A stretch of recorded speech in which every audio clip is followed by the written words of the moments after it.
kupenda malaika ningekuwa mariwe ningekuwa dada nashindwa na mali sinawe ningekuwa malaika. Moi, le terme world music ne me dit rien, ça m'énerve parce que je pense que c'est un peu réducteur, c'est-à-dire que tout ce qui n'est pas chanté en anglais ou dans les langues de colonisation, on les met dans une poubelle et on dit, bon, vous êtes là, vous n'avez pas le droit d'être ici. Cette musique qui est ici n'existerait pas sans la musique qu'ils ont mis dans une poubelle. Donc, quand on essaie d'enlever la racine de ce qu'on fait et qu'on veut l'appeler autre chose, ça ne marche pas. Donc pour moi, je suis une artiste, je suis citoyenne du monde et cette musique dont vous venez de parler, j'ai grandi à l'écoutant, de la musique traditionnelle jusqu'à la musique classique. Donc en tant qu'artiste, je n'ai pas grandi dans une maison où mon père me disait « Ah, cette musique-là, c'est pas à toi. Ah, cette musique, tu peux pas y toucher. » Non, il disait toujours « Le monde est votre. Quand vous sortez d'ici, soyez à l'accueil du monde, allez à la rencontre du monde. » C'est pour ça que quand j'ai commencé à chanter, j'étais toujours sur les bancs de l'école. J'ai commencé à l'âge de 6 ans. Et ce n'était pas négociable avec mon père. Si je n'allais pas à l'école, je ne chantais pas. Ce n'était même pas... à chaque fois, la lubie me prenait que je venais lui dire « Mais je gagne de l'argent déjà, pourquoi je vais à l'école ?» Il ne me répondait même pas. Parce que ça a été clair dès le départ. Tu chantes, d'accord, mais tu vas à l'école. Je dis « Mais pourquoi ?» Il me dit « Parce que tu dois pouvoir comprendre la beauté et la complexité du monde dans lequel tu vis. Comment est-ce que tu peux être un artiste et aller vers d'autres musiques et d'autres personnes si tu ne peux pas expliquer ou tu ne peux pas rentrer dans le monde des autres et arriver à créer un pont artistique? Pour moi, la musique que je fais, ça invite tout le monde. Chaque artiste qui existe sur cette planète peut chanter avec moi, je peux chanter avec.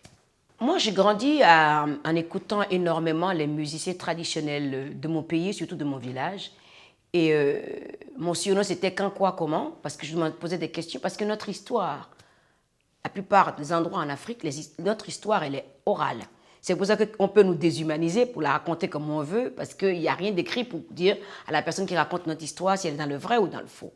Donc moi, pour connaître l'histoire de mes ancêtres, c'est en écoutant la musique traditionnelle, les conteurs de mon pays, que j'ai su qui j'étais, les difficultés de mes ancêtres, leur lutte pour que je sois là aujourd'hui et ce qu'ils ont accompli pour que je sois la personne que je suis aujourd'hui. Donc pour moi, l'engagement, ça vient de là, ça vient de ce devoir de l'artiste d'être la voix de ceux qui n'ont pas de voix et d'être l'interface aussi entre les cultures, créer un pont entre les cultures et aussi la vie au quotidien de tout le monde.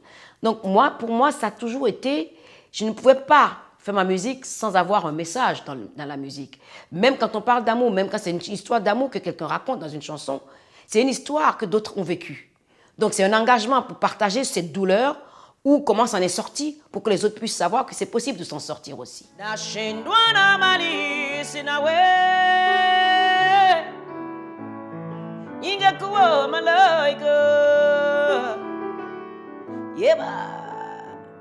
Je dis toujours que je suis au service de la chanson. Je suis née avec cette voix, je n'ai rien fait pour la mériter. Je suis née avec. Donc à partir du moment où j'ai cette voix-là, pour moi, le plus important, c'est comment cette voix peut arriver à toucher les gens pour faire que les gens se rendent compte de leur propre importance, que les gens puissent s'aimer eux-mêmes et que les gens puissent savoir que les solutions aux problèmes, ils les ont. Ce n'est pas chez quelqu'un d'autre qui va aller le chercher. Le bonheur, c'est en soi-même qu'on le trouve, ce n'est pas ailleurs. Donc pour moi, ma dialectique de tous les jours, c'est ça. Je suis toujours dans cette logique de me dire, avec ma musique, jusqu'où puis-je aller? Combien de gens puis-je toucher? Et ça, c'est ça mon but à moi.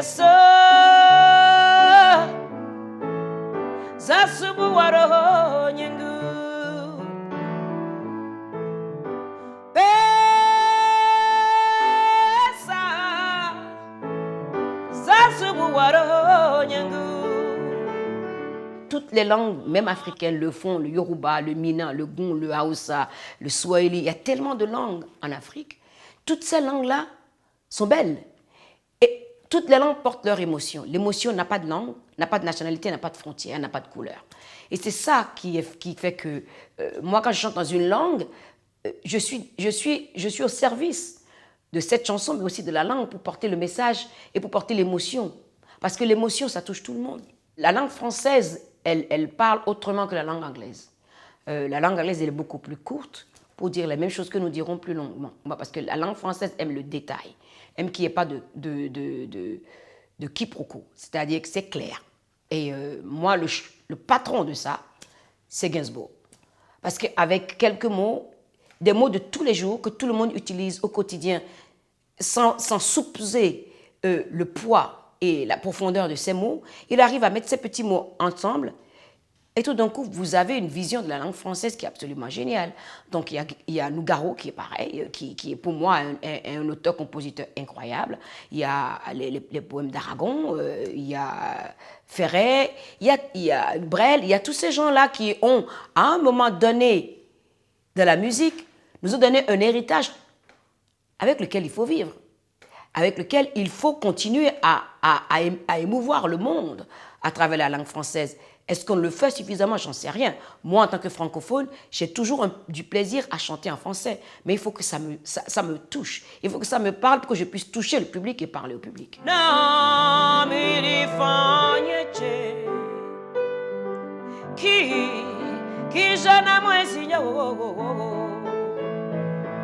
La musique traditionnelle est la base de toutes ces musiques que vous venez de citer. C'est pas avec la musique traditionnelle africaine qui a voyagé dans les bagages des esclaves qu'on a ramenés pour construire les pays riches que nous avons aujourd'hui.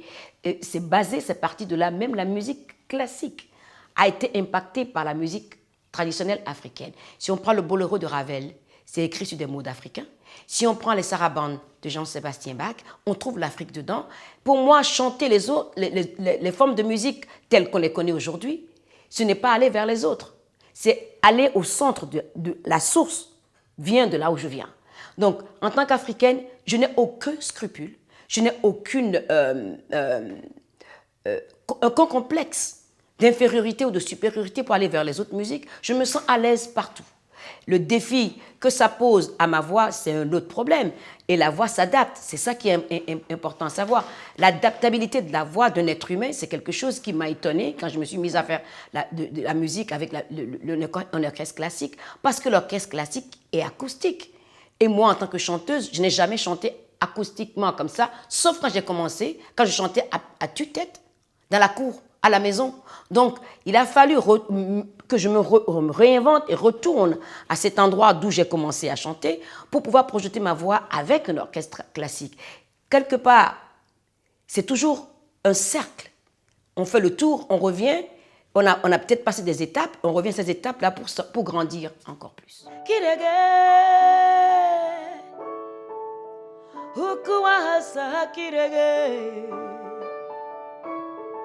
Je l'ai dit quand j'ai reçu le Grammy, mon Grammy cette année, en disant, je le dis au monde, il y a une nouvelle génération de jeunes musiciens qui aujourd'hui, tout le monde les reprend. Il y a des rythmes qui viennent du Nigeria. Le dernier single de Alicia Keys, c'est écrit dessus. L'Afrique a tellement à offrir, on a tellement de rythmes, on est tellement riche culturellement que jusqu'à la fin des temps, on va toujours impacter le reste du monde. Pour moi, j'ai eu cette carrière que j'ai parce qu'au départ, il y a eu des gens qui m'ont fait passer en première partie de leur concert. Et à chaque fois que j'ai l'opportunité de le faire, je le fais. Donc, moi, le festival de Montreux, pour moi, ça a été le premier festival, premier gros festival européen que j'ai fait avec Jasper Van Toff. Ça a été le premier festival qui m'a accueilli. Je n'avais même pas encore de carrière en Europe. Et c'est ça qui fait que je suis particulièrement attachée à ce festival-là. La possibilité, ils ont cette flexibilité de dire, même si tu n'as pas de disque, même si tu n'es pas connu, fais voir au monde ton talent, fais écouter au monde ton talent. Il n'y a plus beaucoup de festivals qui le font. Malaika